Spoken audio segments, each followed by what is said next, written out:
এই মানুষকে ভালো করবার জন্য পাক 1,24,000 মতান্তরে 2,24,000 নবী রাসূল পয়গম্বর আলাইহিমুস সালাম আল্লাহ পাঠালেন।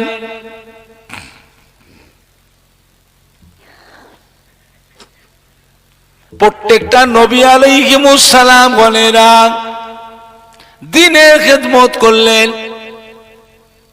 মানুষ নবীদের কথা মানে না, নবীদের কথা শোনে না, নবীদের ঘরে গাল দেয়, নবীদের অত্যাচার জুলুম করে, নবীদের ঘরে ধরে ধরে মারে।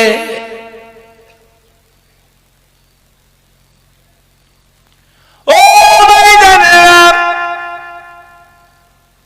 এই মানুষ নবীদের উপর অত্যাচার করতে করতে 3,000 নবীকে জানে মেরে ফেলেছে।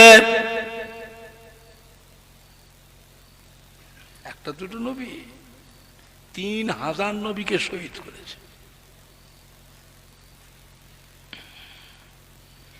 এই মানুষকে ভালো করবেন আল্লাহ পাক হযরতে নূহ আলাইহিস সালামকে আল্লাহ পাক 1400 বছর হায়াত দিয়ে পাঠালেন।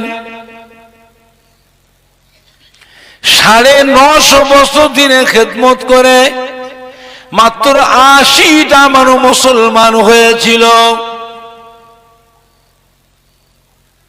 কত বছরের খেদমত? 950 বছরের খেদমত।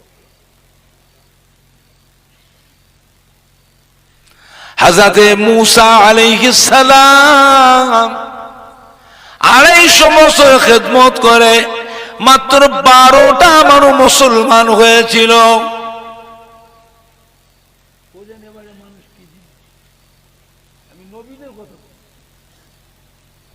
আমি বলছি নবীদের কথা, ওলিদের কথা, পীরেদের কথা বলি।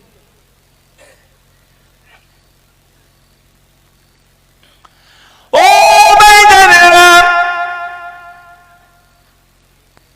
এই মানুষকে ভালো করে আল্লাহ পাক আমার আপনার নবী, নূর নবী, দয়ার নবী, রহমতের নবী জনাবে মুহাম্মদুর রাসূলুল্লাহ সাল্লাল্লাহু আলাইহি সাল্লামকে দয়া মায়া দিয়ে, ভালোবাসা দিয়ে মক্কা নগরে আল্লাহ জন্মগ্রহণ করালেন। জোরে বলো, আর একটু জোরে বলো, নারে দেখবে।